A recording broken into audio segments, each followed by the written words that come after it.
foundation rests on bedrock, but the bedrock rests on... Hello, my name is Michael Caine, and welcome to the Michael Caine podcast, where being Michael Caine is the Michael name of the Michael game. With me is my co-host, Michael Caine.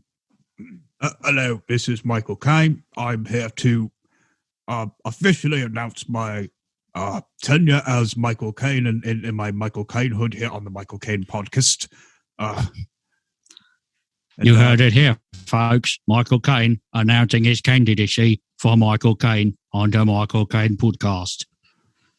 See, that's what it would sound like if we weren't normal, Pat. But as we have pointed out many times before, we're normal. Yeah, see, we're normal now. Welcome to Jukebox Zeros, where your idols come to die. I'm Lils. And I'm Patrick. We got you there for a moment there, didn't we? You thought, oh, this seems very abnormal. But nope, we hit you with normalcy right there at the end there. Nope, you fear not. We're normal. You know what I did? I woke up this morning, and I had a coffee and had a morning constitutional. I walked from one place to another, as normal humans do, and then I had a food. You had a food. I had a food. In the human sense. Yes, I consumed food for in the energy, human stylings, and nutrition, and also for the social aspect of it, because there was family members there as well. But we were all there to consume, as normal human beings need to do a few times a day. I mean, at least a few times, like a month. I heard it's like not great to go like long periods of time without it, but it's also a great way to stay in shape if you need to. So I don't know. I don't really have any recommendations as to whether to employ more consumption into your life or sort of learn more moderation. I think regardless of the amount of consumption necessarily, I think the important thing to take away from all this is, above all else, we're normal. We're normal. We're normal now. Extremely normal. Thank you for this is season 5, and we're normal now. Yeah. My brother Glenn Martin is the guest today. Yes, Glenn is back. We have not had him back on since the first episode 5. I think. Yeah, the very first Christmas music roundup. Yeah, we did. That's right. Yeah, with Amy was there too. I was just thinking about that one because I was listening to the Beach Boys Christmas album the other day, and I don't know why. I haven't heard that in a long time, but I remember that not being like too bad of an album. It's actually not as too far bad, as Christmas albums go. My favorite part is at the end, where of course they do their own version of Auld Lang Syne, and then the vocals duck, and we hear, "Hey, this is Denny speaking for the rest of the boys. Just want to say thanks for listening, and have a." He literally stutters that version, and have a good season. Sorry, I delightful. My mind fogged for a second because I didn't realize. Oh, Dennis Wilson. I was about to say, who the fuck is Denny? He just showed up. He was one of those. We're talking about Christmas music in November. It's normal. No, this is extremely normal. What could be more normal than that? Have you been to literally any shopping center in America right now? They got Seriously. The Christmas shit out like Halloween 11:59 p.m. Yeah. Some of them even before that. Oh boy. I would not be surprised. So before we start talking about this album, should we start apologizing for some stuff? Please. Yes. All right. Here's the apology section.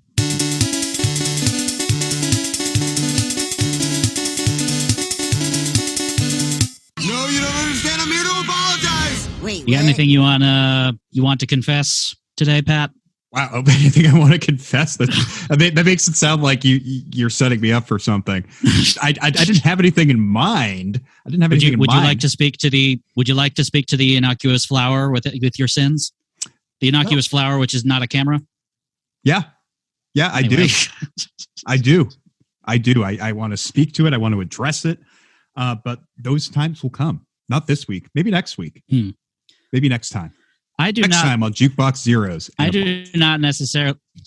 I am actually going to save my apology for after I introduce the album, because there's some context that I want to just sort of get across.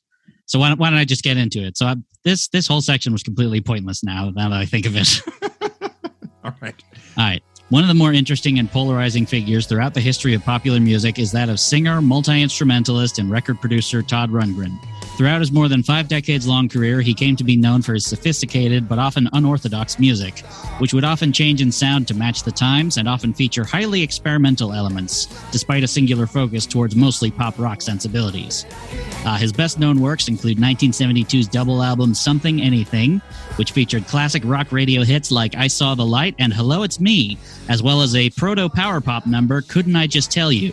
Additionally, his 1973 record, A Wizard, a True Star, remained a major influence on both progressive rock and bedroom musicians. Both of these albums and much of Rundgren's extended catalog both stand as pioneers of the concept of one-man bands, performing and producing every instrument themselves. He was also an acclaimed producer, helming major projects by the New York Dolls, Meat Loaf, XTC, and many more. Further on, he became known for his interest in multimedia artistry through his music. He organized the first ever interactive concert in 1978, was an early adapter of internet music distribution, and produced several of the first PC interactive records during the 1990s. In spite of their revolutionary status, however, the records from the 90s were not highly regarded by most modern music critics, who seem to ignore the enormity of the releases and focus more on their abrupt shift in sound from traditional rock to a more electronic one. 2 of these records, No World Order and The Individualist, are often ranked at the bottom of Rundgren's oeuvre by most retrospective lists. Today, we're going to take a look at The Individualist. Why, you may ask? Well, it has something to do with the guest that I picked. Okay, I'll just say it. Glenn and I grew up with this album. Yeah. So, as I recall, we first became aware of this album before we actually had it. It was advertised on a cover disc to a magazine that our dad subscribed to. So yeah, our dad, by the way, an enormous Todd Rundgren fan. Yes. So, and Nice. Of course, you imagine he sees, there's going to be like a interactive CD album from Rundgren. So, of course, you've got to get that. I would. Were you able, when we were initially talking about having, or at least when Glenn and I were talking about having you on the episode, you mentioned at one point you'd try to get yourself a copy of the physical CD to like test it, to like play around with the interactive features. Did that ever come to fruition? Well, that ties into my part of the apology section because while I do indeed have the copy that I borrowed the copy from mom and dad for the duration to try to get the enhanced CD features to work, but I did not have the time to set up original hardware. So I figured, okay, maybe I can try this in DOSBox. But no, that didn't work either, despite a lot of time spent trying to rejigger the system. So, it needs to be in 256 color mode. We need to install WinG, which is a precursor to Direct, which predates DirectX, just to give you an idea of how long. Oh, wow. Another thing, it's got the system requirements printed on the back. You need a 25 megahertz 486 or faster for a Windows system anyway. You need a Sound Blaster card, a double-speed CD-ROM drive, and Windows 3.1. These are very specific requirements. Oh, man, you're taking me right back to the 90s. And then there's separate system terms. requirements for a Mac. You need a 68040 or any Power Mac. Doesn't matter which. Again, 256 colors and systems 7.1. I would say nothing past Windows 3.1. Right. This is 95, though, right? So yeah, you try running this on a modern Windows 10 system, and it'll just say, yeah, this is too old for you. Trying to run your 16-bit software on the 64-bit operating system. To bust out one of my IBM monochromes, I guess. Yeah, I mean, most PC computers don't even have CD drives anymore. Yeah, I know. Mine doesn't either. I had to get an external DVD burner and just plug it in on USB. And there's any number of things that could have caused it not to work in that chain right there. Oh, yeah. I had to burn an honest-to-goodness CD recently, and I was like, fuck, I have to go get a separate CD drive to an external CD drive to plug into my Mac. And and then you have to find CDRs, and where do I find CDRs now? Oh, they're at my dad's house. My dad has thousands. If right, you either had CDR, them before they became unnecessary, or you find them at Savers or something. Oh yeah, No, don't pay for them. Like, just go to my dad's house. He lives down the Cape. He's got plenty, and plenty of jewel cases too. Okay, I'm writing this down. So Dad's house. So you heard it here, folks. Don't go to Staples, where you can probably pick them up for like $5 now in the clearance bin. Instead, travel to Cape Cod. Break and enter into my father's house. I mean, apologize for the glass broken. Anything. And then just ask him kindly for CDs. And then use those $5 that you saved to go get, I don't know, a cheesy gordita crunch or something from Taco Bell. Man, what are they putting on those CDs? What do you think? A hot summer mix? Hot summer mix 2001? So since Glenn brought up the apology section, I might as well tie it back into what the hell I was talking about when I said, I'm going to do it later. I do not have an apology. I would instead like to demand an apology from our good friend, CB, Christopher Brown, of Old Men Yell at Cloud, for absolutely gaslighting my beautiful boy Patrick here for his love of the record, A Wizard, a True Star. Gaslighting my ever since that episode aired, like when you were defending it, as more and more episodes came out, you were just like, yeah, I guess it's bad. It just sounded so defeated, and someone had to come to your defense. Thank you. And it was taking too long for you to have me back on again, so I'm doing it here. Wills, thank you so much. I really appreciate that. So yeah, CB, apologize by coming on the podcast to review Love Beach. I don't know. Wow. That would be great if he was the one that we actually get to do it. Like, out of everybody. It's just our pal Christopher. It's not going to be him. I just know it. Yeah, I mean, full disclosure, I love Todd Rundgren.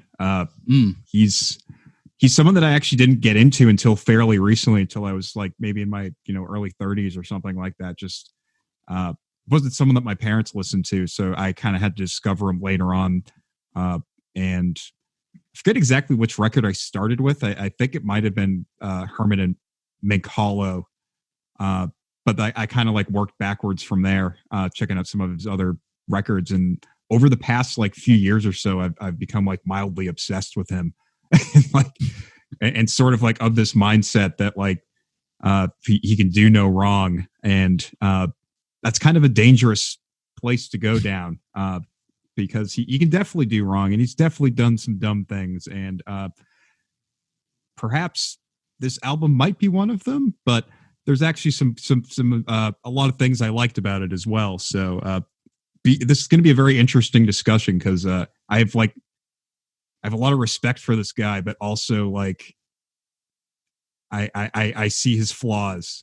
I was like, I got your number, buddy. I know what you're about, and I feel like it's more because I kind of identify with him as a musician and like a one-man band guy myself. Right. I could sense when he's like, man, you just got to like go outside and touch the grass for a bit or something. As I mentioned, our dad was and probably still is an enormous Todd Rundgren fan. So, I mean, for all I know, that was like the Christmas gift every couple of years. Like, oh, Todd's got a new CD out. Which one of us is going to buy it for him? Right. So I'm sure that there was Todd Rundgren music playing, throughout our youth. But for some reason, this one was the earliest one that I can remember. Like, I mean, I like A Wizard, a True Star, Something Anything, Runt, and all those other ones now. But like, I didn't end up, really discovering them or really digging deep into that until well after I moved out of our parents' house. Right. I think this one was the one that planted the seed for me too. It's later on that I would look through the file server and discover, we got Wizard of True Star. Some of the even later stuff like Liars was pretty good. Oh yeah. Liars is actually one of my favorites. And I went back and discovered, I had a copy of the other, not Todd Rundgren, it's TRI. He's actually changed his name just for these two, interactive CD releases. TRI to stand for Todd Rundgren Interactive. So yeah, the other release, No World Order, I've listened to that. And also the live album, Back to the Bars. So that was pretty good. Oh yeah, I also checked out like a couple of releases from his sort of spin-off band Utopia as well. I've heard I've heard a lot of mixed things about Utopia, but I think I would be into them. I mean, it's interesting because they're basically two different eras of Utopia. There's the progressive rock era that more people know, and then they briefly went new wave through the 80s, and actually sounded pretty good, I would say. Yeah, the self-titled 82 album is actually, I think it slaps. Yeah, I kind of agree. Nothing like, revolutionary, but just some really just high quality, new wave guitar rock sort of stuff. Yeah. Anyway, I mean, he's good about like being adjacent with at least like good sounding productions and things like that of that nature. And yeah, he just has that, he's got that craft. Well, I mean, I've read in some interviews that he considers himself a producer, first and foremost, above even like a performer of his own material, which really does kind of explain a lot of the more experimental turns throughout his career, just playing around with new technology as it arrives. Oh, totally. All right. Do you think we should, with that being said, should we start getting into the record? Let's do it. Let's Okie dokie. Here's track number 1, titled Tables Will Turn. Tables will turn. Tables will turn. Tables will turn. Tables can turn.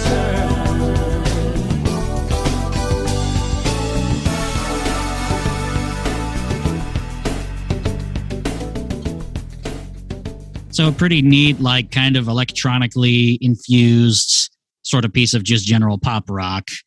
I feel like if you aren't familiar with, how many times Todd Rundgren has just abruptly changed his sound over the years, then this whole album is probably going to sound completely foreign.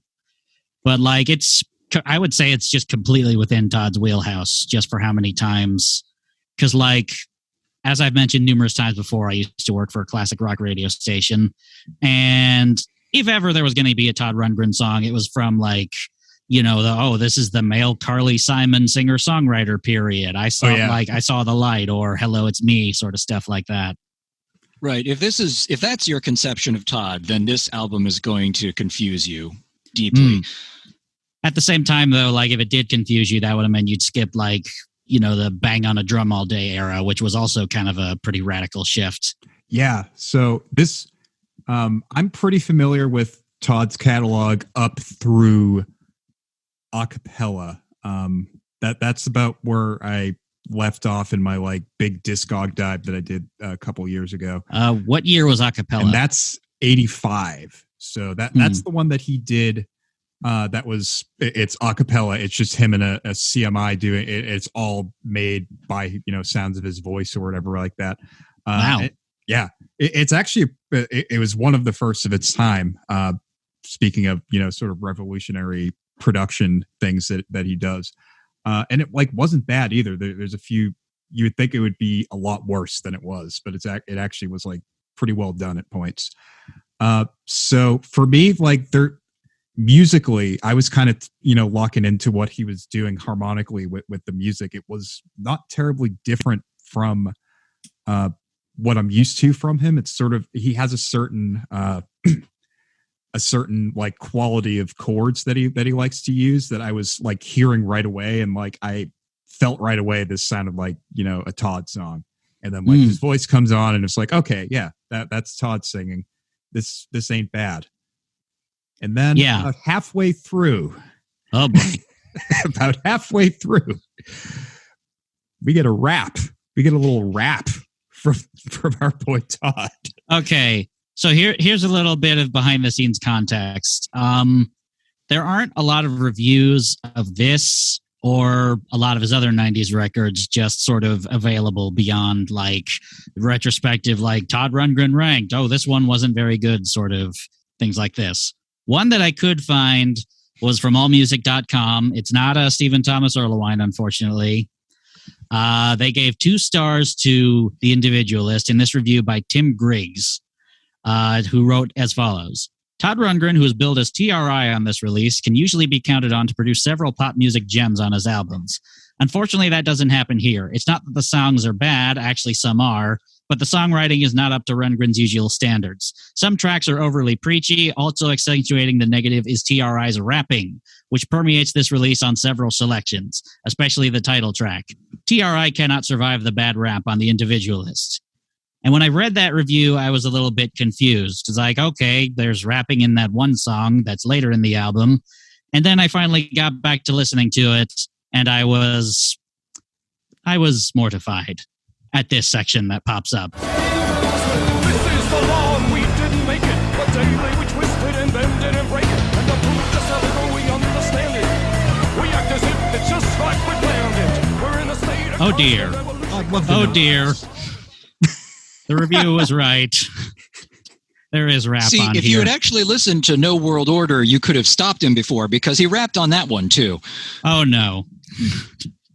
That one I can't. Oh, find Todd. anywhere. Yeah. How old would have Todd been at this point? Like early mid 40s or so? Yeah, just about. Probably just about 40 at this point. Oh, Todd. Oh, Todd. I can't believe that completely passed us by when we heard the album at like Dad's house. I mean, again, Like, it was for like all one those of the years. it's one of the first Todd albums you hear, and it's like this isn't unusual. It's just, you know, you're growing up in an environment where you just rap assume, is like, just kind I of guess- in the background, and I people, guess this is just what he people throw in a does. rap here. That's just what music. That's just what happens in music. That's just what musicians do, because it's the '90s, and it's a bit late. I think that's a bit late to be shoehorning in rap. You know, like rap has been around since like at least the late 70s at this point. Like, not that I was thinking he was going to throw Right. a rap on Hermit and Meg Hollow, or, you know, do a duet with the Sugar Hill Gang or anything like that. But yeah, I don't think it's that necessarily that rap was new. It's that it suddenly had become mainstream and Much okay more for white mainstream. people to do. oh, by the 90s, After To the Extreme and so on. yes, our good pal Vanilla Ice, Rip Van Winkle. I mean, I'm sure at that time we didn't really have the world experience to be like, I'm sure we just heard him be like, oh, white people can rap, and didn't really have that sort of context and foresight to just sort of be like, white people probably shouldn't rap. Yeah, it reminds me a bit of that Rush song, "Roll the Bones." There's a rap section. Oh God, in that. Geddy Lee rapped. Oh yeah. Oh boy. Oh Well, boy. they pitch shift it so he sounds all, you know, tough. And, What?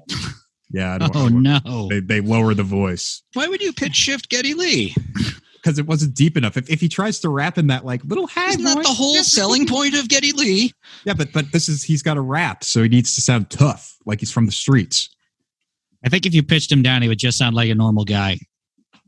That's what they. Isn't that a Pavement song or something? No. Yeah, that's a part of stereo. It's like, what about the voice of Geddy Lee? How did it get so high? I know, like, I wonder if he speaks sings like an a ordinary regular guy.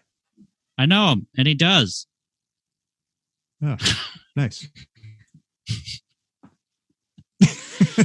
Other than that glaring rap sticking out that really just completely passed me by until these most recent re-listens.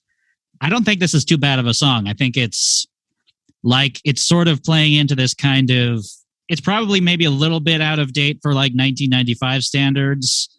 Cause like, I definitely hear bits of like that kind of electronic rock fad that happened a lot with like, you know, Jesus Jones and Primal Scream and all that sort of stuff. But I feel like that was kind of heading out the door by the mid 90s. Yeah, I mean, we were on to Portishead at this point. You know, Yeah. Tommy had already come out, so like, I don't necessarily know if like that's specifically what Todd was going for, you know, as opposed to just, you know, a rock album with electronic drum machines and stuff and samples and loops. But I don't know. The connection is kind of there a little bit. yeah, I think he's more about changing the instrumentation than he is so much his writing style. Because again, like the beat is a little more like post early 90s jungle-ified, if that makes any sense. But again, like I still hear a lot of his chord qualities and his sort of style of writing. My one other complaint about this song was it's nearly 9 minutes. Like, oh yeah, that's yeah. At about that's about after ridiculous. minute number 5, I start going, there should really be a fade out here. No, Yeah. how about here? Nope. Yeah, Could have faded up all, for the rap section. Could have faded up for that rap, and it would have been great. But we're all like about in our mid 30s or past mid 30s. I think we're at the point where we're a little too impatient for like a 7-minute guitar rock extravaganza sort of thing like that. yeah, I think that's my problem too. Mm. That And if they did put in some kind of a solo in there, okay, maybe, but it's just a repeat of the main chorus with a little bit of slightly different background. Todd tracking himself again in there. Yeah, and that's actually something that's going to pop up a lot as we go through some of the other tracks. So do you think maybe we should just head on over to track number 2? Yeah. All right, this one titled If Not Now, When? It's not flaming necklaces, household spices, no market bombings, no bullet spice. So if not now, when? If not now, when? If not now, when? If not you, who then? If not now, when? Another one that I'd say it's pretty good. And I this like this one, one. a much more conservative, 4 minutes and 42 seconds long. Yeah, I like this one. This one kind of just throughout is could only be a Todd Rundgren song. It's very Rundgren-y, like all over to me. From like the lyrics, the arrangement, his like he's trying to do a faux Meat Loaf delivery that he clearly has like done a few times since producing his album. That kind of bombast sort of delivery that he's got going. Yeah, there's something about it that made me think of Meat Loaf, and I know he obviously produced Bat Out of Hell. I appreciated the relative brevity of this one next to that first track too. Yeah, this I think the problem is like if someone who you have to be familiar with Rundgren's catalog to appreciate it, and like I think if you weren't, you would hear this song and be turned off because the production isn't great and there's a lot that kind of sticks out, but the song itself is very good. And like, I know that it's Todd doing his best in 1995. So I'm giving him some leeway. Yeah. So, some of the instrument choices I would say do kind of show their age a little bit, particularly whenever there's like a piano or a keyboard. Yeah. Feels very like there's that Sound Blaster era sort of sound, sort very of thing MIDI, like that. Yeah, very MIDI sounding electronics and electronic keyboards and like something about the drums. Very Yamaha FM synthesis type sounds.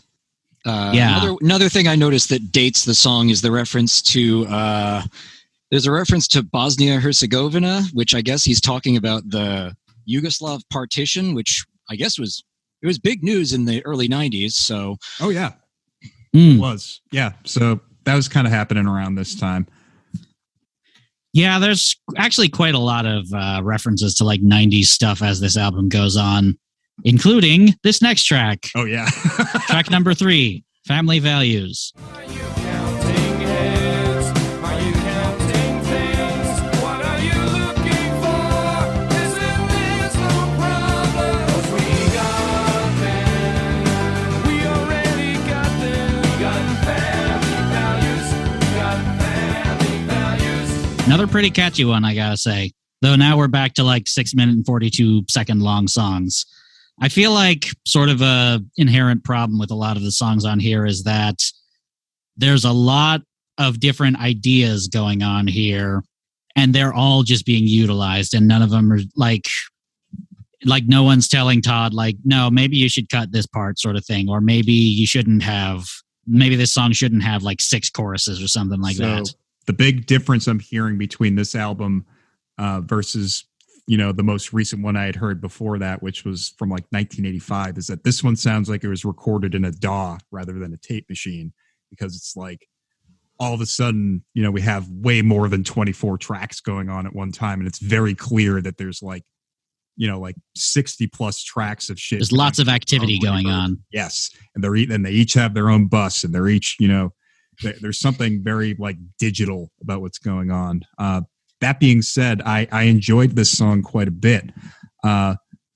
we're a couple years too late because it slams against Dan Quayle, who had not been vice president for at least 3 years at that point. Right. I say this is a Todd Rundgren song. I really should be saying Todd Rundgren featuring Dan Quayle. Yes.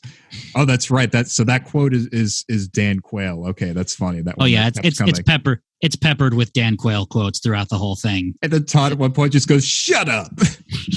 I have a clip of that right here, and I'd be remiss if I didn't play that. I know it's not fashionable to talk about moral values. Shut up. Oh, Todd. Regardless of how you feel about the song or even Dan Quayle, that's very good, I have to say. Just taking a moment to just stop everything in your song and just say, "Shut up." I appreciated it. I was wondering when someone was going to say it. Yeah, what I kind of wish for, I kind of wish there was an instrumental version of this song so that you could just take that one stretch of instrumentation and just completely free of the Dan Quayle sample, but leave the part where they go "shut up" and just put whatever you want in there. Just completely instrumental except for the "shut up" sample? Yeah, just da, da, da, da, da, da, da, shut up. Right. And you can fill it with I don't know, some fucking Ben Shapiro quote or something like that. Well, that's very good. All right, Todd. Just people who very badly need to shut up. Todd, can you go? This, I think, is the only one. Go ahead. I would say, Todd, can you go back and crack open your what's a DAW from the mid '90s? I don't know, like an early Super version Jam. of Super Jam or Cakewalk version 2 and Ubase. Ubase. Good shit. All right, Mario sorry, Paint. ahead, Mario Paint, yeah, classic. That's where. So I think this track is the only one that credits people other than Todd. On the back of the CD, it references the faux P-Funk honky chorale. Oh. That must be what the choir/chorus that I'm seeing in the Wikipedia section for personnel must be. With Ann Lang, Mary Lou Arnold, Tom Nicholson, Jesse Gress, John Forensic, and Ed Bishop. Yeah, John Forensic, the only name on there that actually has their own Wikipedia page. And on Discogs, at least 2 of those people, that is their only credit. Maybe they were just people working in the studio that day, and they I'm sure that they were just part of the choir, just going, "Shut up."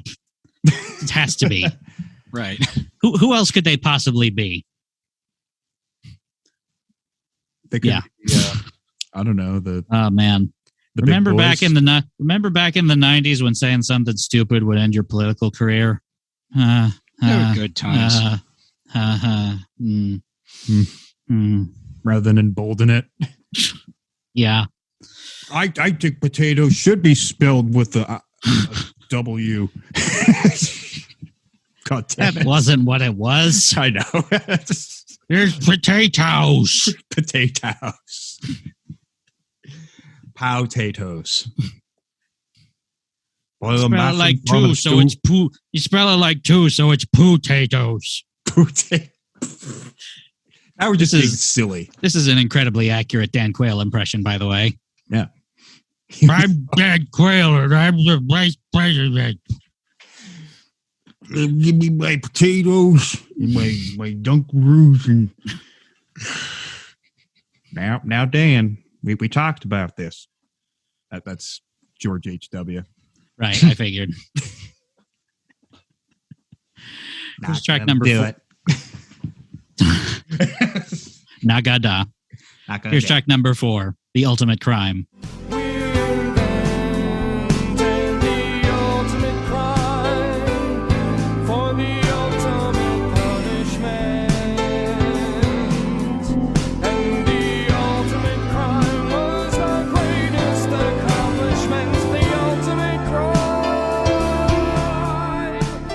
Another short one that's also pretty good, even in spite of those very kind of cheesy, outdated piano sounds. This must be one of those heart-stopping ballads that I read about on the Wikipedia article. So it was around this track that I kind of made a connection that there's sort of an underlying theme going on in this record, apart from maybe a couple of songs, like this underlying theme of hypocrisy. Yeah, that's kind of a big thing with Todd in general that I've noticed, especially as he kind of going after Wizard of True Star and things like that. He really starts pushing the like kind of humanist narrative and like, the why can't we get along? Why do we need social inequity and all, these things like that. This song would definitely be a pretty prime example of one of those like lyrical themes that he explores a lot in his music. Yeah, like the very last chorus goes, and the ultimate crime was being too lenient, and the ultimate crime was being too ignorant. The ultimate crime is not to care. Yeah, I mean, just spelling it right out for you. Now, the weird thing, I'm not sure if I was reading this correctly, but if you look at the imagery from the verses, it sounds like he's describing like a public execution, because you're talking about a trial, and then he's talking about shaving somebody's head as if he's going to be sent to the electric chair. You think maybe this might be an anti-death penalty song? It's possible, but I'm not really sure. It doesn't seem to fit with the things he's talking about in the choruses, as it were. There's a bit of an incongruity there. I'm not really sure. Yeah, I wasn't sure if it was because like the first line he talks about being unfit for jury duty or something like that. I was kind of thrown off there as to like what this. I mean, reading it now with that in mind, it kind of makes a little bit more sense. Like a lot more of these lyrics, just like, I don't know if you have them in front of you, Pat, but reading them, there's like a lot of just sort of metaphor for like just convicts and all that sort of stuff. Yeah, there's some metaphors happening. Wake up, sweating bullets, et cetera, et cetera. Yeah, I like this song. This I made a joke about heart-stopping ballads earlier. This Wikipedia article sounds like it might have been written by Todd himself. The Individualist is a 1995 album by Todd Rundgren under the pseudonym TRI. The second of Todd's TRI projects following 1993's No World Order, blah, blah, blah. Features his usual acerbic observations, wit, and songwriting flair. Rundgren mixes up-tempo numbers, studio gimmickry, and heart-stopping ballads on this mid-1990s release. It's like, damn, I'm sold. You know what that usually means, I've found, when there's a Wikipedia article that just seems way, way, way too glowing about it. They couldn't find anything, so they just took the press release and just, cribbed from that. That must be what it is. Yeah, I'm curious. There's not a... That's my assumption. There's not a lot of... and the only reason the Wikipedia page doesn't have this article reads like a press release is because nobody's found it yet. Yeah, because nobody gives a shit. The references, there's two. One of them being that Tim Griggs All Music article, giving it a 2. And then, this other one from David Quantick, Todd Rundgren reissues. So that's interesting. That's funny. Yeah, that's the only explanation I can think of. Unless, of course, there's a secret Wikipedia user named TRIFan666-42069 or something like that. That's just Todd. I talk to him all the time on MSN. You're not supposed to tell. Shush. It's a big secret. Him and I still chat on MSN chat, believe it or not. MSN chat. I don't even remember. I remember that existing. I don't remember how that even looked or sounded or anything like that. I just have AOL Instant Messenger and MIRC in my head. MSN chat was supposed to be like an AIM competitor. So I don't know anybody who used it. I knew a couple people that used it. I forget exactly why I needed to use it. Like I knew more people who used ICQ than MSN. Oh yeah, that felt like the more kind of underground, like I'm a hackery kind of, for the computer savvy individual. Yes, for the computer savvy individual with a Newegg account. For the individualists. We're not to that song just yet, though. Oh shit! No, we got a couple more to go. Yeah, like this next track number 5, which you're talking about metaphors. I don't know if there's so much metaphor going on in this one. Here's a track that shows people Todd's silly side. Here's track number 5, Espresso.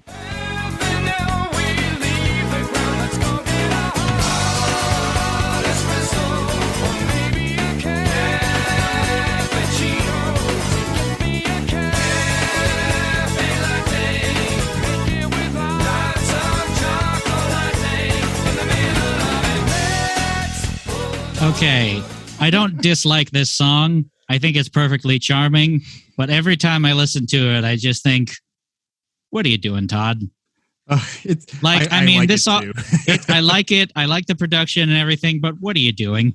I mean, it probably had a 90s, bit man. more. It probably had a bit more novelty at the time it was released because, coffee shop culture was still in its infancy. Oh yeah, that makes sense. Starbucks hadn't quite spread, and the idea of friends primarily meeting in a coffee shop was seen as novel and fresh.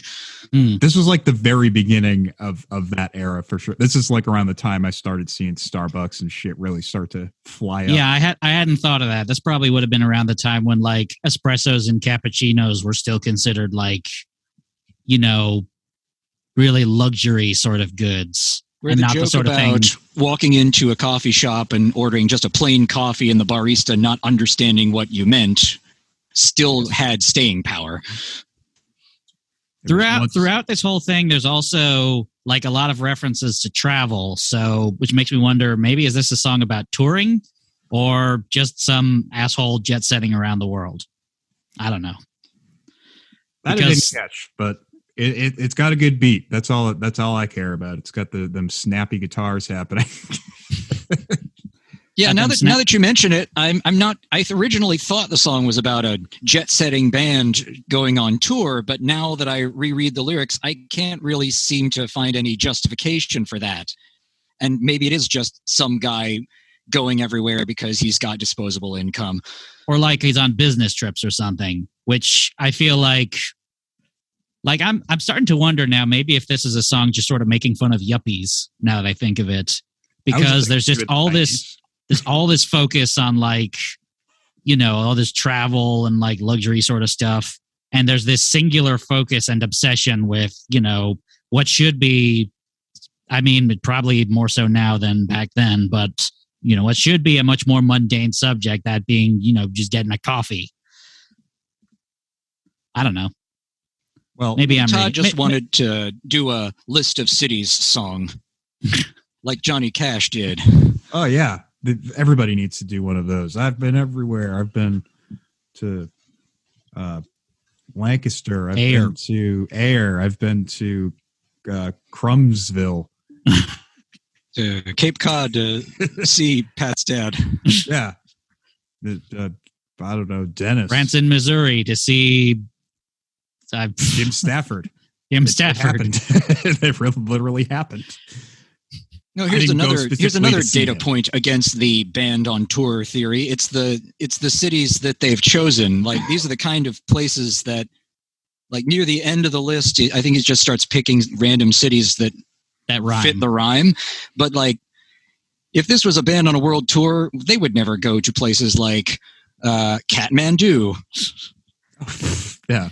Yeah. Those would be some interesting tour stops if that were the case. Like, I don't think Venice has any venues. Like, if you're going to go to France, you're not going to go to Cannes, Nice, and Monaco.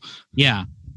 No, there's a PA's lounge out in Kathmandu. I think there's like a offshoot. Hang on. Still that same guy there. Hang on.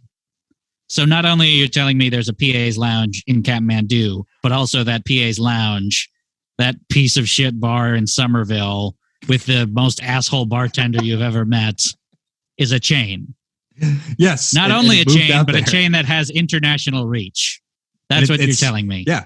It's actually, it's on the foot of Mount Everest. And he just like, he gives Sherpas dirty looks all the time. It's like, hey, you're going to come in here. You got to get a beer. So you can just travel the world over and get a nasty look every time you ask for anything other than a Rolling Rock. Seriously. Like, you can't go anywhere. This guy, he owns a bar in every single major city simply for that pleasure, simply to snub his nose down at you for not ordering a cheap beer. That feels like some very weird, like Sundance documentary somehow. Like just the story of someone going all around the world to find every one of those bars and just get told, get out of here. I love the story of the guy who has like that much disposable income that he's just going to, just be a pain in the ass, like just a pathological pain in the ass, like worldwide. And that he's not using it for like any, useful purpose beyond opening just these shitty dive bars all over the world. Just to disappoint people. Like you have enough money to just open one really nice bar. No. Open these shitty bars all over the world. Get out of here. I need 800 shitty bars. I'm going to be like the Hard Rock Cafe, except asshole. Get out of here. Is this a new character? I think so. PA's bartender. PA's bartender. This is going to make no sense to anyone who's not from New England.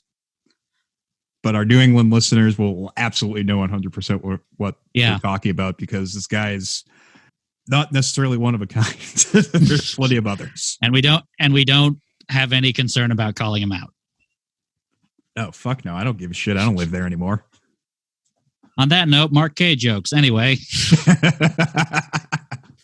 Fuck that. Dude. Let's move on to the next track. Track number 6, titled "Oh Boy."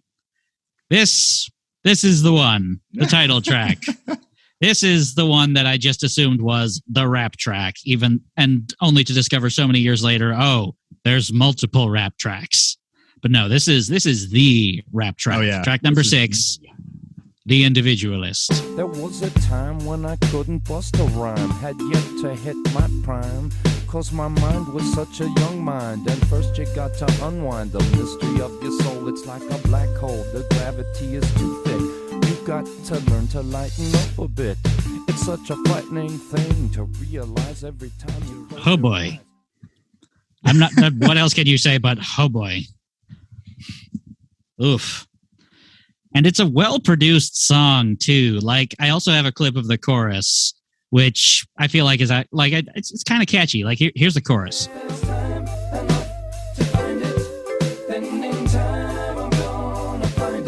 Cause I still am the individualist. Yes, I am the individualist. I am the individualist. I'm the individualist. I mean, hearing this clip now, like, yes, I just said it's catchy, but it's kind of hard to, like, overlook just the palpable smarminess that's also coming from it. Which, I mean, like, if that was all just done in jest, then, good on Todd for that. But, oh boy. I can't tell whether Todd is trolling us or not. Because on the one hand, the themes seem to be congruent with his kind of interest in spirituality that he showed on previous albums. Yeah. Like, what's the example? Eastern Intrigue is one case where he's talking Initiation, about that whole album. Initiation, that's another one. Spirituality. Healing is another album that was like very spiritual. But at the same time, there's that one line where, let me see if I can find it. He's talking about change my name to some funky fresh dingbat, like the artist formerly known as TRI, which indicates that he's either doing a dig at Prince for changing his name to the love symbol, while at the same time fully aware that he just did the same thing that he's accusing Prince of doing. So, yeah, when you put it that way, that does seem a little bit more self-aware. Remember that brief period during the 90s when, like, that was a punchline, just the artist just ragging on Prince for changing his name? Yeah, seriously. And, like, I couldn't even tell you any of the songs off of his, like, his formerly artist known as. I couldn't tell you any songs from that era, but damn, people were talking about that symbol. Well, I mean, like, it's a little, I mean, like, you remember from when we did that Prince episode, on the album Spooge. Yeah. Like, the actual explanation is a little bit more sinister and has to do with, like, retaining rights and sort of stuff like that. Yeah. No, I know. But all people saw was just like, oh, he did Prince is weird. Let's point. It's still causing controversy today, by the way, because oh yeah. You know how like every year or so a bunch of new emojis come out? There have been petitions by Prince fans to try to get the love symbol as an emoji, and the Unicode Consortium does not wanna. Why not? I guess because it's too narrow in focus. Like, what else are you going to use it for? Oh yeah, I guess that would kind of open the doors to be like, oh, like all kinds of other pop cultural related symbology to start, people start doing things like if the Prince fans can have the Prince symbol, then why can't we? I want another the Monster Energy. Wait, Monster Energy symbol. Yeah, sure. The Monster Energy M. That I was trying to think of something else, but let's go with that. You could probably find that in an analog in some the alphabet for some little known language. Oh, sure. Some sort of I would say, like, if you really wanted that badly, don't even bother with a Unicode symbol. Just take the time to make it in ASCII. Right. And people have. And just post it to, like, whatever social media is like. When people look at it, they go, what the fuck? It's just like, your problem now. This looks awful on mobile. Text doesn't wrap around properly. Don't care. I made my point. Here's an Excel file with it in it. Deal with it. Oh, man. This is one other thing about fields. One other thing about the Individualist is just how bombastic the chorus seems to swell up towards the end of the song. Like, it just keeps adding layer after layer. Like, here's a applause choir, and here we're adding more instruments on top and more instruments. It just swells up to a point, and then it just seems a little bit too much. Yeah, again, he's dumping too many tracks into his DAW. I couldn't remember. It does, yeah. And then it all just sort of vanishes at the end. So maybe that was maybe that was also intentional, just to sort of induce this kind of, overstimulation before they brought it back to the if there's time enough to get it part. Yeah. The rapping is you used the word smarmy earlier, and I think that was, besides the fact that it's a white guy rapping, obviously we've heard other white people rap somewhat perfectly fine before in the past. It's mostly about your delivery and your what your subject material and it's dependent on that and how genuine you are. So the lyricism. My biggest issue with Todd has not been that he's a bad lyricist. He's actually a quite good lyricist. He actually has a very good way with words. My problem is he can be a disingenuous lyricist where I'm not 100% sold that he believes what he's saying. And it can be kind of insistent upon itself, which makes it a little more annoying. And I can hear that a bit in this song, and he's really trying to sell you this idea that he's I don't know, an individual or something like that. Yeah, it just sounds the sheer bombast of that section just makes it sound so self-congratulatory. I'm an individualist. Worship me. Yeah, it's a little bothersome, and I know that's kind of his thing, and I think it's a big part of, I guess, his image and his, I guess, what gives him confidence as a songwriter and a producer and musician. But at this point in the game, 1993, I don't need to hear about it anymore. You're fine, buddy. You don't need another self-esteem boost. And I think that was kind of what was taking me the most out of it. Not so much the rapping, but just the lyrical content was very just disingenuous and just I didn't really believe what he was saying. And there were a couple other songs that were kind of like that on this album that get on the preachy side. But yeah, when he's doing the rap, it's what is this? Well, I'm sure that probably the questionable quality of the rap probably distracted from, the sort of, oh, I'm too cool for this sort of smarminess. There's that word again, smarminess. Yeah, that's just kind of permeating this song. Yeah, that's the other thing is like, is he like making fun of rap? Is he actually embracing it? Does he actually enjoy the genre? Does he actually take it seriously, or does he just think it's like a thing that you do? I feel like if he took it seriously, and this is a big suppose, but I feel like if he took it more seriously than he's clearly taking it here, he would have just gotten someone to guest rap on it, like Q-Tip or someone. Exactly. I mean, that would have been, that would be more in line with, a producer who enjoys hip hop. They would go and work with someone who is a rap musician. Yeah. Still keep like the pre-chorus and the chorus, but get, a rapper to do the rapping part. Get a rap There's man. also the fact that Get he detention. seems to drop rap like a hot rock after this album, because I've heard a few later things and there's no trace of rap anywhere there. So like it was just a passing fancy. He's just like, okay, it's the 90s, everybody's doing rap, I might as well get while it's still acceptable to do so. So I think this was his last album before Liars, which was 9 years later. So it's like, yeah, that's a big amount of time for him to that he could have been rapping, but he didn't. He chose not to. You're talking about like albums of original material, because I'm seeing quite a bit of. He did some live albums. He did with a twist, which was like he redid some older songs with like a Latin twist to it. Right, wasn't that the one where he recovered some of his existing tracks in like a bossa nova style? Exactly, yeah, in like bossa that's nova the Latin.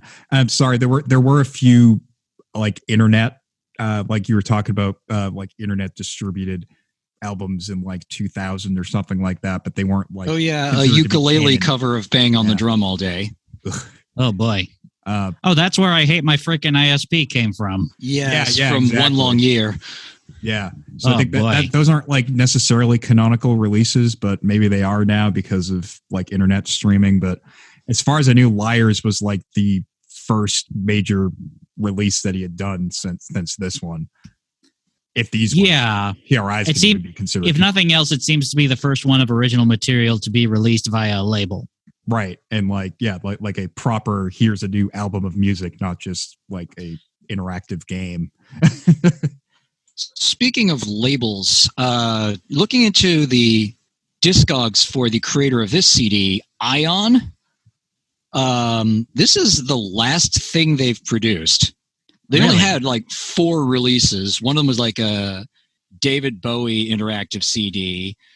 One of them was from The Residents, doing like something relating to the Gingerbread Man. I don't know if it's actually talking about the folktale or if that's just the name of the album. And there was one other thing I don't remember. And also Discogs has another release from 2004 that I think is just miscategorized, because there's actually, this is the 4th record label just named Ion, so it could have been for something else. That's an eclectic bunch in the Ion family. So there's no Billy Idol on there? Our good boy? No, there's no reissue of Billy Idol Cyberpunk. Why not? I don't know. That's too bad. Seems like the perfect fit. We should need to reissue these B drive discs. The Crazy Man edition. Crazy Man. So crazy. Here's track number 7. This one titled "Cast the First Stone."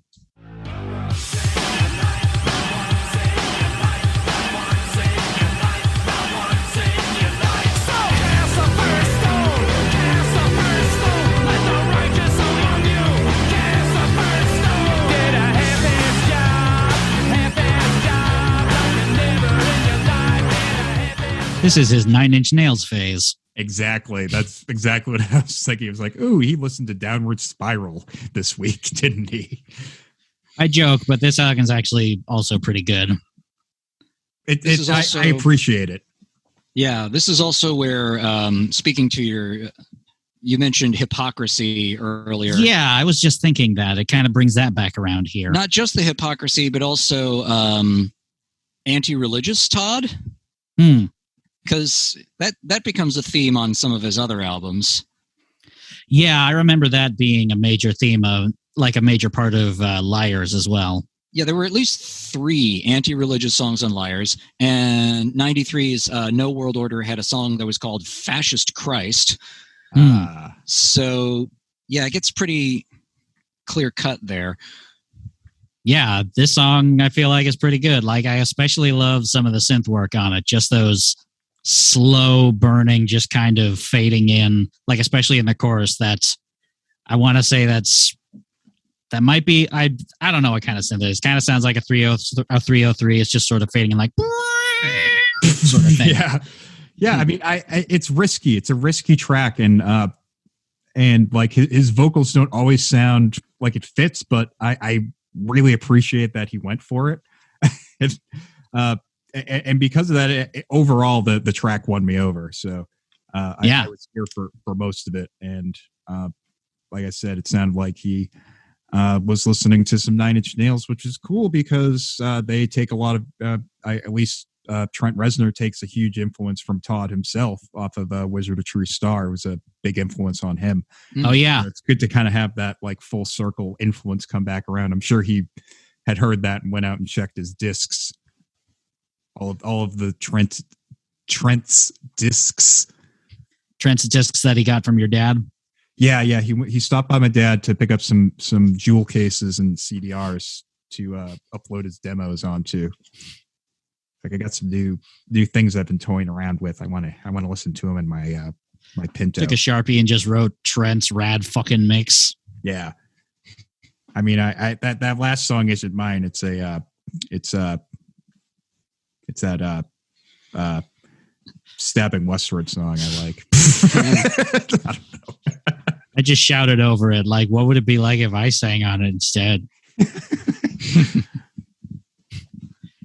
Move on to track number 8, you think? Well, first I want to bring up something about the liner notes. All right. Of the CD. Oh yeah, go for it. Throughout, whenever he's writing the lyrics, he seems to be getting progressively lazier. Because, okay, so for the first several tracks, wherever you have repeated lyrics, he just surrounds it with parentheses and then follows it up with ×3. Like, it says, tables will turn, ×3, tables can turn. In this track, he introduces the entire chorus is abbreviated CTFS, CTFS, LTRAY, CTFS. That's good. That's someone nice introduced him to shorthand. I mean, it's not like he's running out of space. Like that's just gonna bite him in the ass later when he's like, all right, I've got my liner notes here so I don't forget the lyrics at the show on my music stand. Shit, what is this? SRLPNO Q? Why is there a Q? I don't. This next song is called "Cast the First Stone." Play it for you. Let the righteous among you. What I for gods. Can I just call you for gods? What I like to imagine in my head is that it was around this point where he started to hear an ice cream truck driving up the street. He's just like, oh fuck, I better finish this up. I'll get myself it's a kadoozy. It's been a hot day here on here at whatever his studio is out in New York. It's been a hot day here. I gotta go. Yeah, exactly. I gotta go. Brownswood, what? Not Bareface. God damn it. Bareface. Yeah, or Bears. The Bears. Face. Brownswood's not even right. It's Bearsville. Oh, Bearsville. So I'm doubly wrong. Oh boy. Either way, he got a nutty buddy that day. It's not even late. Here's track number 8, Beloved Infidel. Beloved infidel, do I beseech in vain? Since you departed here, the pendulum swings. Again, another kind of song with like an underlying theme of hypocrisy. I feel like from the lyrics, it's kind of specifically focused on like televangelism a little bit. I don't know. Which in those days would have probably meant Falwell Robertson. Yeah, Falwell, Robertson, whoever else was around at the time. In Beloved Infidel, a plaintive ballad, a plaintive heart-stopping ballad, Rundgren sings sadly of how the weak are vilified and wicked glorified, semicolon. He awaits the return of the beloved infidel, which seems a metaphor for truth, and the liberation bell will be rung. All right. Okay. So, there's something going on here. Hypocrisy adjacent. Yeah, there's a lot of ideas I feel like going on here just from reading the lyrics. Yeah, this was a good lyric song for him, and very nice track. He can do it. He has it in him to write. He can do it. We're giving him permission to do it. Yeah, I mean he's been doing it. God, he's written a few heart-stopping ballads in his days. Let me tell you. What are they? Plaintive ballads? Yeah, I guess this is more plaintive. I wouldn't say "Can We Still Be Friends" is plaintive. That's more heart-stopping. But like, "Cold Morning Light" is a little more plaintive. I don't know. Wouldn't have made any difference. Oh, that's plaintive as fuck. Oh, that's so plaintive, but could also be heart-stopping. At the right points. Maybe just a little bit. On a warm summer's evening, sometimes it might be plaintive. The wind is just right. It's all about the change in the wind here at Bareface Studios. Yes. That's what it permanently is for me now. Bearsville no longer exists. It's always been Bareface. Oh, yes. I remember when they recorded at Bareface Studios. XTC did Skylarking there. And Andy Partridge got his face eaten. Got angry. He got very angry because a bear ate his face, and Todd laughed at him. And he was like, "I don't have a face anymore." It's like, "You sure don't." It was like, "Ha ha, you don't have a face. Ha ha." Try to sing now. Try to sing that part now, huh?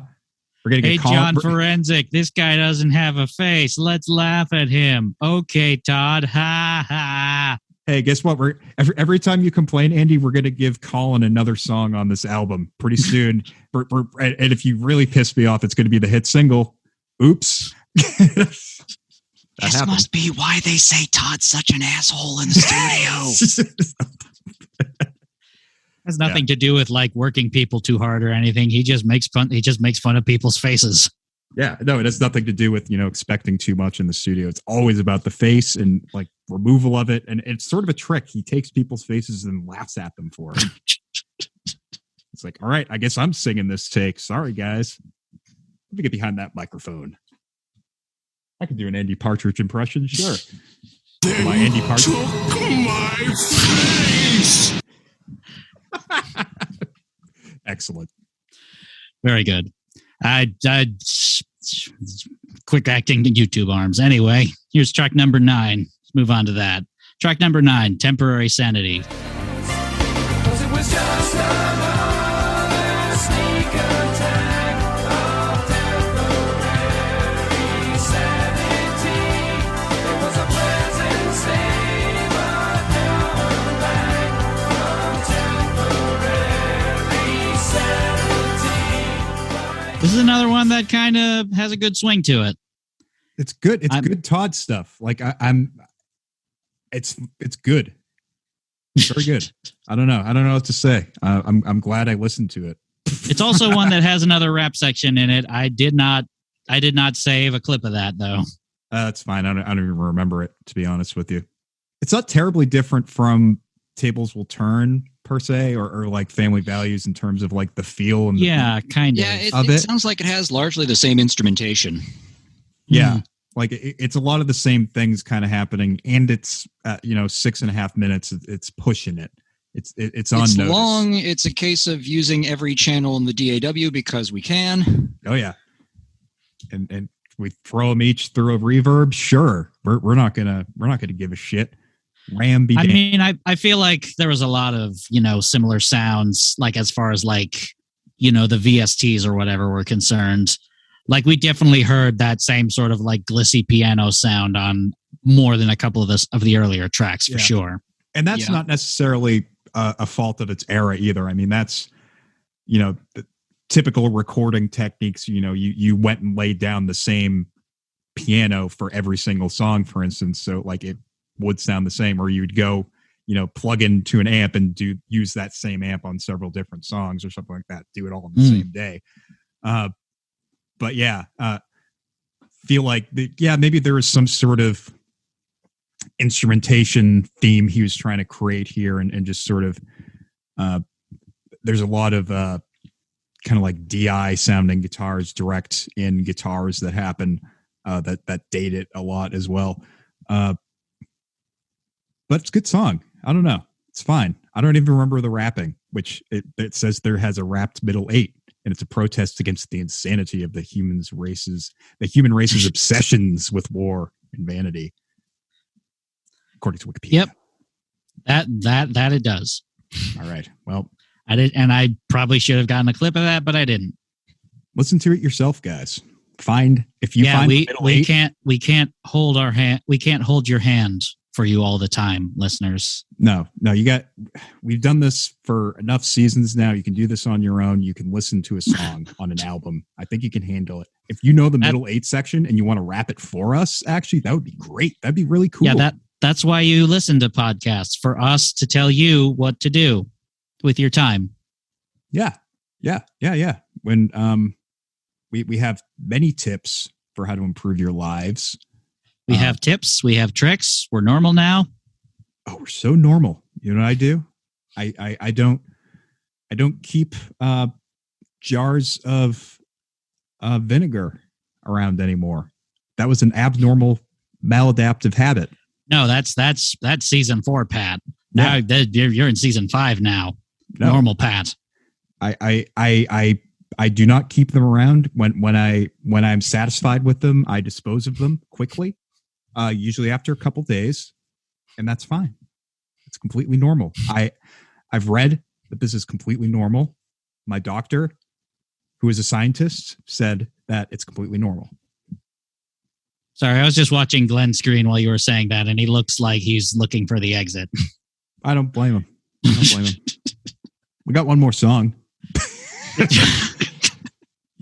Yeah, this is our last song. If you were concerned that maybe the songs on this album were getting a little too long, here's track number 10, Woman's World.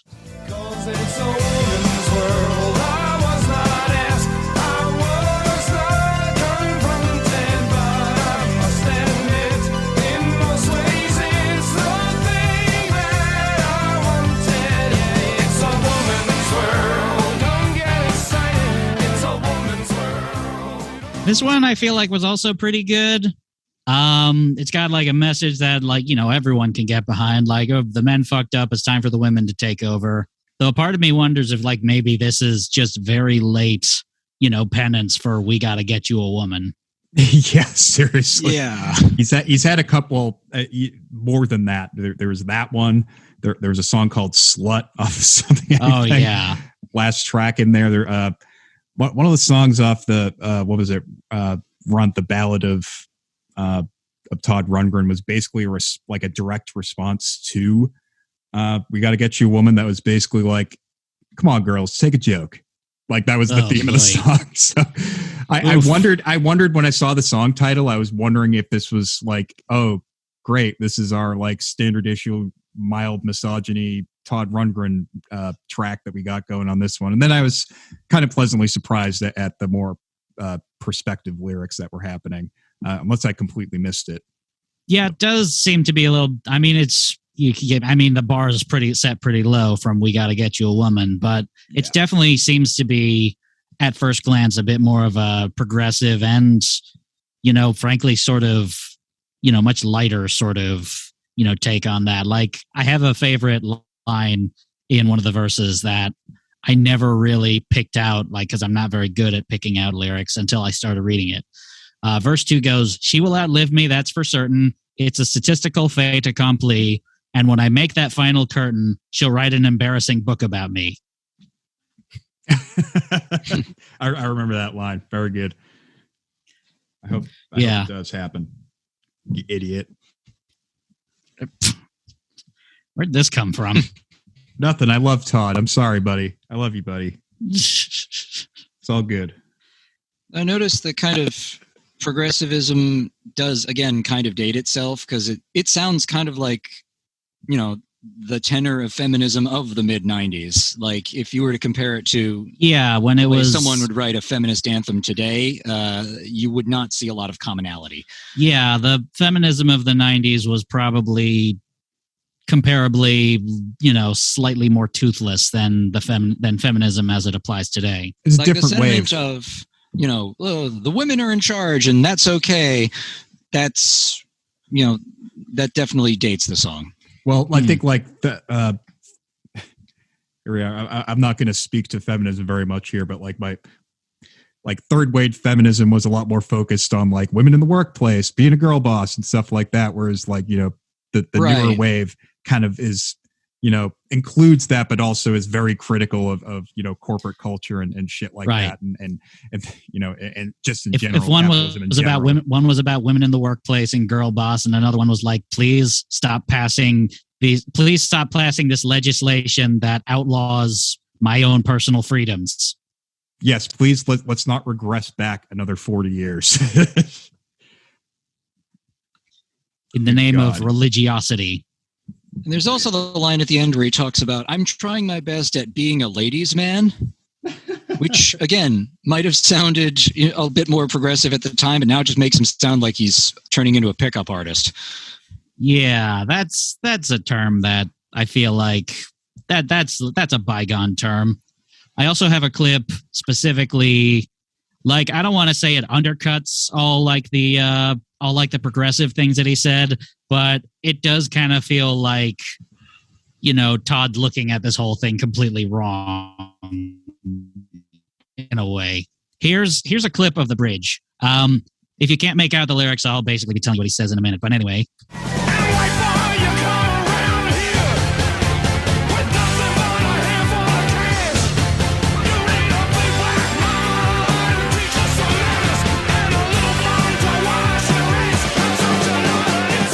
For those of you that couldn't point that out, the bridge went, and white boy, you come around here with nothing but a handful of cash. You need a big black mama to teach you some manners and a little blonde to wash your ass. What? Qua? I'm sorry, what? All right, Todd. This just sounds like he... Was? There's a weird story to this, isn't there, Todd? You're not telling us the whole thing. This seems oddly specific. Very specific. Very suspiciously specific. I mean, I don't want to say it just completely cancels out all the rest of the message but it really does sort of think like, why would you say that if this song is supposed to be about this thing? It feels a little tone deaf, ? Possibly. Tone deaf. That's the term for it. Maybe that's the term. But also just incredibly odd. Like, what? Yeah, no kidding. About? Like we're talking about feminism, positive developments for women, and then all of a sudden we're talking about black mamas. Pardon? Yeah. Where are you going with this, Todd? What are you doing? Not 100% sure. And I don't mean that in a fun way, like I did on Espresso. It's like, legitimately, what are you doing here? It was a lyrical choice that like could have been left off and it wouldn't have impeded anything. I mean, I feel like a lot of lyrical choices could have been left off. Like this song in total is like 9 minutes and 32 seconds. It's the longest song on the record. And between this and all the other ones that go, longer than, 4 minutes and 40 seconds or so, I feel like so much of it would probably end up being cut down if you just cut down the number of choruses each song could have that are just repeated. So it's weird. The version like just doing that would probably I feel like would probably cut a minute or two, like more, probably even more than a minute or two, like maybe 10 whole minutes off of the runtime. So it's weird. The version I listened to on Spotify was only 7 minutes long. So really, I guess I didn't hear the whole song. Did I miss the Big Black Mama section? No, it's there. No, the lyrics are included on Spotify. What? And they're not abbreviated. No, they're not. Boy. No, they're not. They are not. Does he do this with like all of his songs or something? I wonder if that's a thing that he does. Oh yeah, look at that. I just opened up, couldn't have made any difference. So there they are. That's all I need to see is two of them to know that there's a pattern. Yep, the pattern has been confirmed.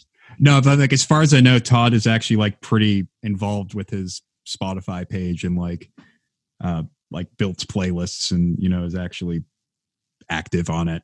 So it seems like something he'd do. Like that doesn't surprise me considering how much how eager he's been to like embrace new technology.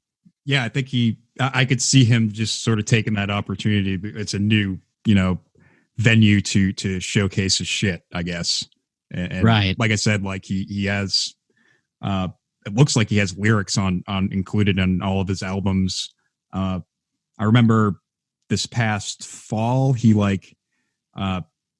put a vote sticker over like every single one of his album covers on the Spotify page, which I thought was like pretty neat that he was, taking that little bit of action. Yeah, it seems like he's pretty involved, and I think he builds playlists and shit too, which is kind of cool. I got to check that out. And there's some other artists that do that. Oh, that's fun. Yeah, because he can't burn them to CD anymore. No, unless it goes down to my. No way, that was Trent Reznor, wasn't it? Yeah, Todd Rundgren probably does it too. No, Rundgren totally has like every single piece of technology that has ever been built since like the late 60s, and he has it in perfect condition in his house, I bet. Yes. Like that old he has that you could use to make music videos in the late 70s. He still has that, I bet. He has a Sega CD with Make My Video on it. He still has his copy of that Apple II program he wrote that does graphics that he used to make the music video for Time Heals. 100%. He has an entire storage room where he keeps all his laser discs. Oh yeah. He's storing some stuff in Daryl Hall's house. Todd, sometime you got to come pick these up, man. There's too much. Yeah, there's going to be more, Daryl. Yeah, last time I checked, didn't I produce War Babies for you? Oh, yeah, here you go. Why you keep some more shit at my house? There here. Yeah, War Babies. Here, hold on to these zip drives. Their world famous album, War Babies. It's actually a pretty great album of theirs. Should we get to our final thoughts, you think? Oh, sure. All right. So, Pat, do you think this is a worst of all time record? No. I was actually pleasantly surprised. My expectations, my bar was extremely low going into this because it's an artist from the 70s trying to do an album in the 90s and sort of, doing that transition. It was not completely graceful, those can be rough. But it was a lot more graceful than I thought it would be. And I think there's some like genuinely good tunes on here, and I would probably go back and listen to this again. I would include it in my, Discog listen, and we'll probably try to fill in the gaps too with some of those other later albums of his. It's made me more curious to check out some of his later stuff, actually, if anything. Yeah, definitely give Liars a check out because that's incredibly good. Yeah, I got to check that one out. Same question to you, Glenn. Do you think this is a worst of all time record? I would not call this a worst of all time, but the biggest thing I can have to say about it is that there's a lot of things on it that show just how much a product of its time it is. We've talked about the lyrical themes, the instrumentation, the kind of technologies that would have been prevalent at the time that he seems intent on looking at. There's one other thing that I meant to mention when we talked about the Individualist. If you play just that opening lick from that track, doesn't that kind of sound like the Frasier theme song? Oh God, it does. Now that you mention it, hang on. I have a clip of it. I have a clip of I was going to use it as the intro music. Let me just play real quick.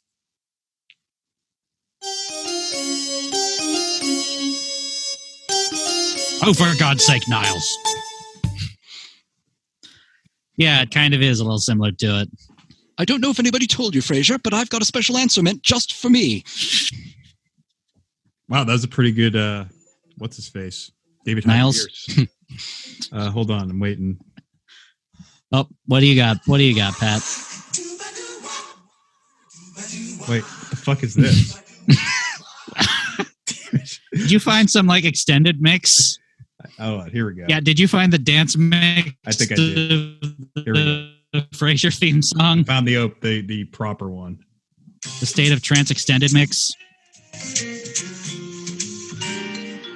Is this it? Yeah, that sounds like it. I don't know. There's vibraphones in there. We'll fix it in post, or we'll just include this whole journey with us. You can discover the Frasier theme with us along. It's actually my favorite track on this album. Yeah, my favorite track on the Individualist is the theme song to Frasier. Oh God! Wow. I also do not think this is a worst of all time record. I would say that my opinion on it has kind of maybe dwindled a little bit since it's been such a long time since I've heard it. But in the end, I can't really bring myself to say that, I dislike it just because, we both have that kind of nostalgic connection to it. It's tough to just completely write it off. But, that's all part of it. Just recognizing the bits that didn't age very well. Yeah, Todd went down a technologically evolutionary dead end is all. Yeah, I mean he took risks, and like you got to at least give him credit for that he took some risks. In that sense, I feel like his career path is very similar to one of my favorite acts, Sparks, for like all the different abrupt changes in sounds there have been. Yeah, I could totally see and tendency towards wild experimentation. And he produced one of their albums. Didn't he produce like their second album or something? Sparks? Yeah, he produced Sparks' first and second records. Yeah. Fuck yeah. What would you say is the best album? Not best album. What would you say is the best track on the album, Pat? Ooh, I had trouble picking. I'm tempted to pick If Not Now, When, just because it was such like an exciting sort of retro Todd sounding track to me, but also had this sort of like 90s muscle to it that was like pretty enjoyable. I would say that one was my favorite. Temporary Sanity had some shit that I really liked on it too, to be honest, but I think I need to give this more listens to give a more solid answer. But like initial, I would say, track 2 was a scorcher. How about you, Glenn? What's your favorite track on the record? Oh, it's so hard to pick. I definitely have I have a soft spot for Beloved Infidel for whatever reason. Yeah, I don't know if I would call it my favorite, but I just there's something about that track that I enjoy listening to that one in isolation of the other tracks on the album. Though if maybe because it's a more somber track and something like that compared to the more upbeat sound of the rest of the record, right? Though something a bit more upbeat from the record, I'd have to say I also would favor Temporary Sanity, particularly in comparison to the others with similar instrumentation and arrangement. Like, I would definitely rank that one above Tables and Family Values. Yeah. I'm going to go with Family Values, actually. I think that one might be my favorite on the record. It took me a while to reach that point, too, but I don't know. It's just kind of charming to me, and I always appreciate, a song dunking on conservatism.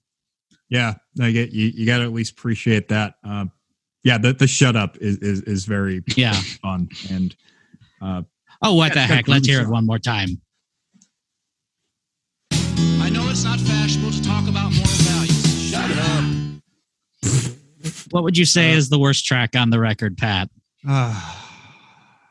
Individualist, I think, is the one that offended me the most. How about you, Glenn? I think I would have to agree. The other tracks where he raps are better. That's all.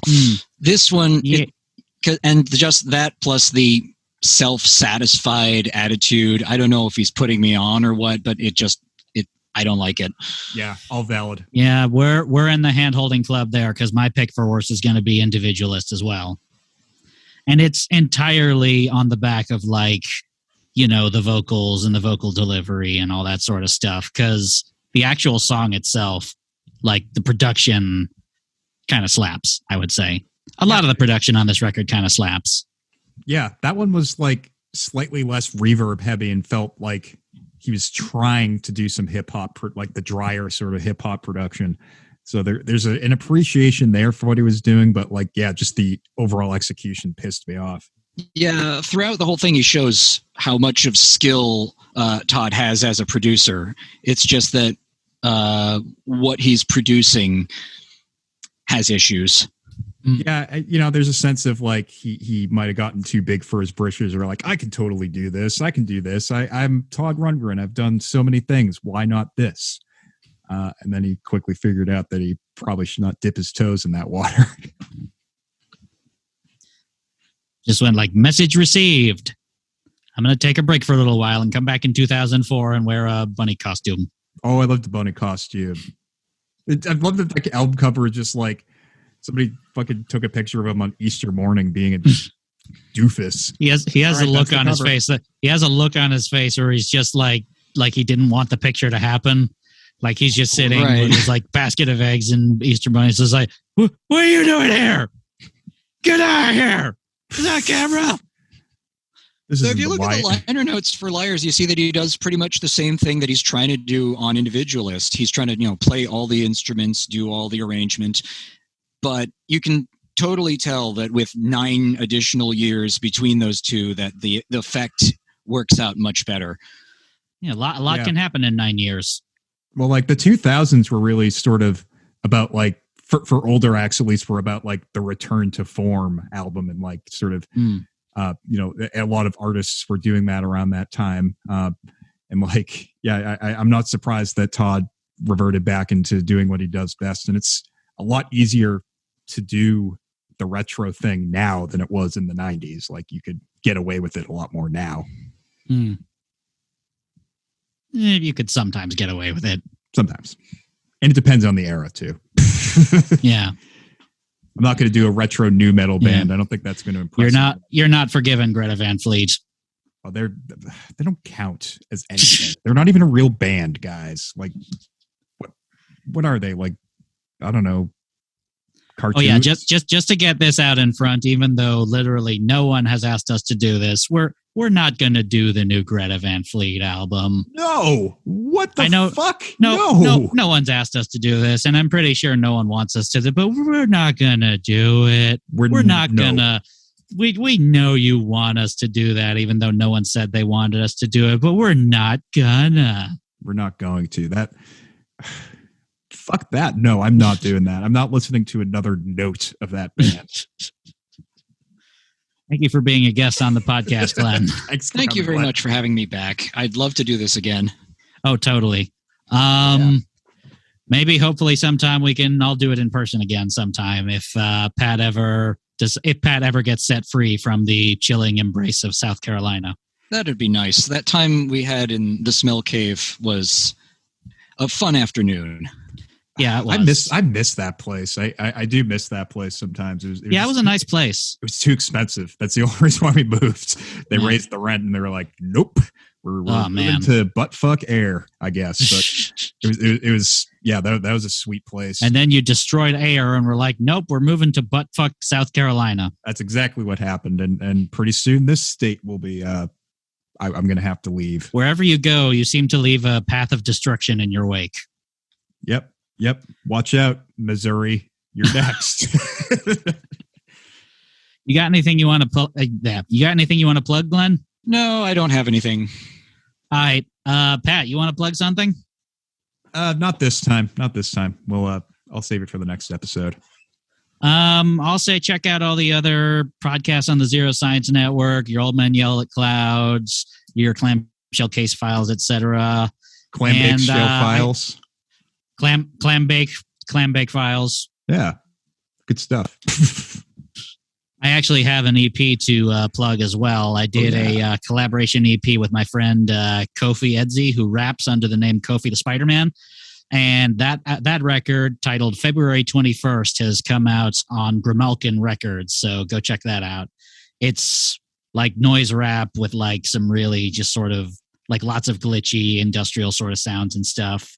And Kofi's a really fucking great rapper. So there we go. Yeah. Hell yeah.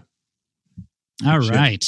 Our theme song is Sunny Day by the band Froggy and the Friendship. You can check them out at froggyandthefriendship.bandcamp.com. If you have an album you'd like to suggest for us to review or would just like to leave us some feedback or a comment, email us at jukeboxzerospodcast@gmail.com. You can also find us on Facebook at facebook.com/jukeboxzerospodcast or on Twitter at twitter.com/jukeboxzeros. You can find us, rate us, review us, or subscribe to us on Apple Podcasts, Stitcher, Spotify, Amazon Music, or check out our archives on the Zero Science main page. Jukebox Zeros is a production of the Zero Science Network. For more great podcasts, go check out zero-science.com. And that about does it for this episode of Jukebox Zeros. I'm Lils. And I'm Patrick. And remember, shut up! Yes. Excellent.